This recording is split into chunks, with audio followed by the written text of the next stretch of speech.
जय हिंद दोस्तों। आज हम लोग सॉल्व करेंगे एक्सरसाइज 1A का क्वेश्चन नंबर 4। दोस्तों ये क्वेश्चन बहुत ही ज़्यादा इजी है।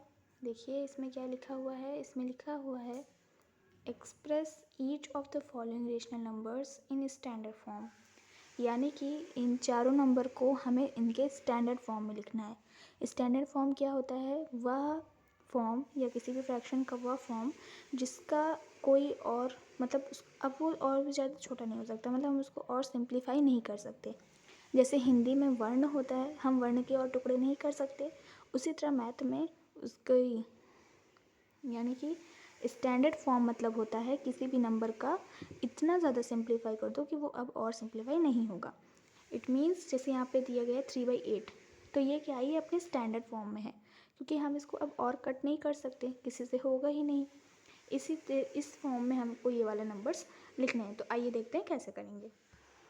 वैसे मुझे लगता है ये चीज़ आपको आती होगी, क्योंकि ये बहुत ही ज़्यादा बेसिक है।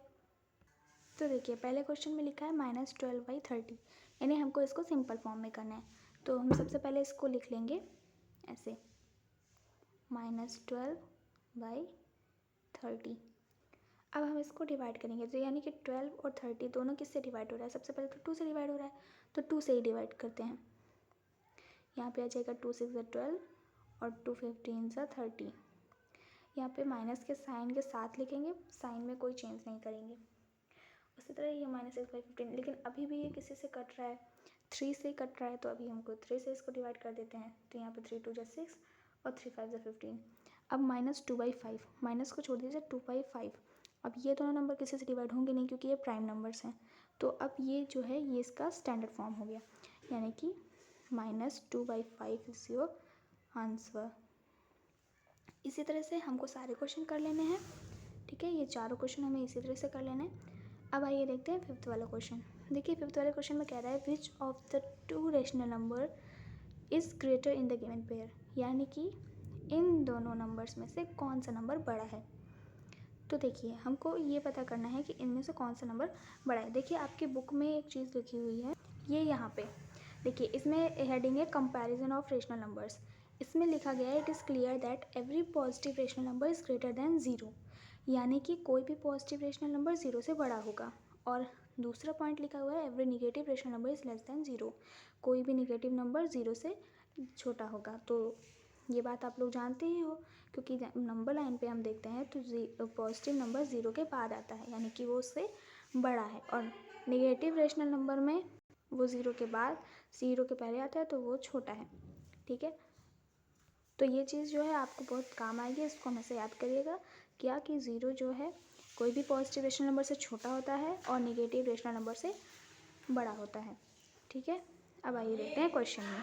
देखिए पहला क्वेश्चन है 3/8 और 0, यानी इन दोनों में से कौन सा बड़ा है। तो अभी हमने देखा कि कोई भी पॉजिटिव रेशनल नंबर 0 से बड़ा होता है, तो यहाँ पे सीधे सीधे 3/8 बड़ा हो जाएगा। तो हम यहाँ पे सीधे सीधे लिख देंगे 3/8 इज़ ग्रेटर देन 0। अगर आप यहाँ पे रीज़न लिखना चाहते हो तो आप रीज़न भी लिख सकते हो, बस यही वाली लाइन आपको सीधे सीधे लिख देना है कि every positive rational number is greater than 0।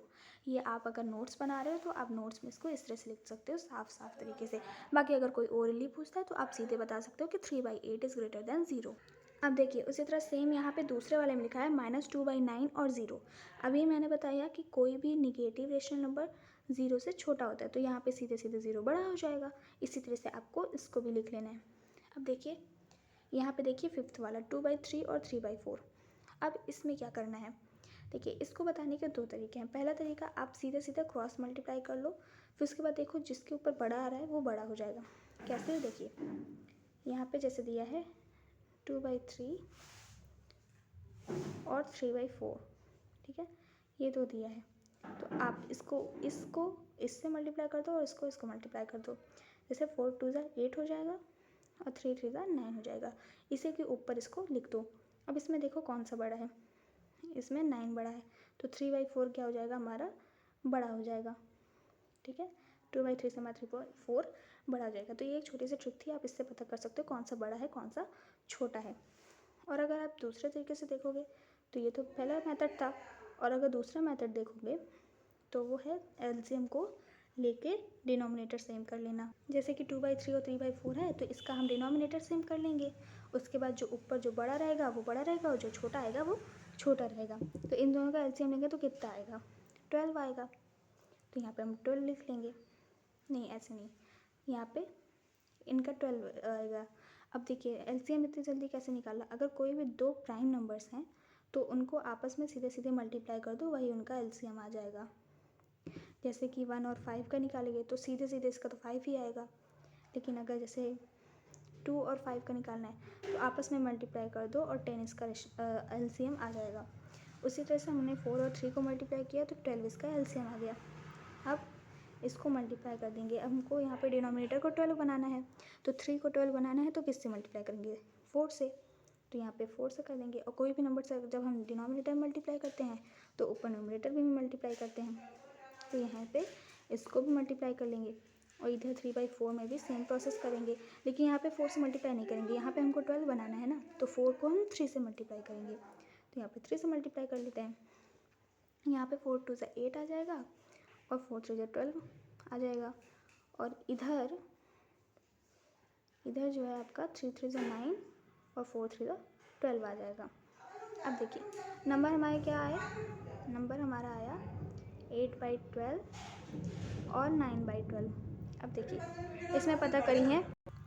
अब यहाँ पे देखिए 8 और 9 में से कौन सा बड़ा है? 9 बड़ा है तो 9/12 यहाँ पे बड़ा हो जाएगा। लेकिन हमको इसको ऐसे नहीं लिखना, हमको यहाँ पे इसके मेन फॉर्म में लिखना है, यानी 3/4 के फॉर्म में। तो इस तरह से अगर आप करना चाहो तो फेयर के लिए आप इस तरह से कर सकते हो। बाकी अगर ऐसे करना चाहो तो आप क्रॉस मल्टीप्लाई करके भी कर सकते हो। तो इसी तरह आपको यहाँ पे सारे क्वेश्चंस कर लेने हैं, ठीक है। अब यहाँ पे जैसे देखिए एक माइनस में है एक प्लस में है, तो यहाँ पे तो इसका डिनोमिनेटर पहले से ही सेम है तो इसका सीधे ही बता देंगे। -3 और 1 में से कौन सा बड़ा है? 1 बड़ा है, क्योंकि -3 तो नेगेटिव है ना, नेगेटिव कोई भी किसी भी पॉजिटिव नंबर से छोटा ही होता है, तो यहाँ पे 1 बड़ा हो जाएगा। उसके बाद इसी तरह से आपको सारे क्वेश्चन कर लेने हैं। आई होप आपको समझ आया होगा। अगर आपको समझ आया है तो वीडियो को एक लाइक कर दें। और अगर आप किसी दूसरे किसी दूसरे टॉपिक पे अगर वीडियो चाहते हैं तो बता दीजिएगा कमेंट में, हम उस पर वीडियो लेके आएंगे, ठीक है। तो तब तक के लिए जय हिंद और प्रैक्टिस करते रहिए।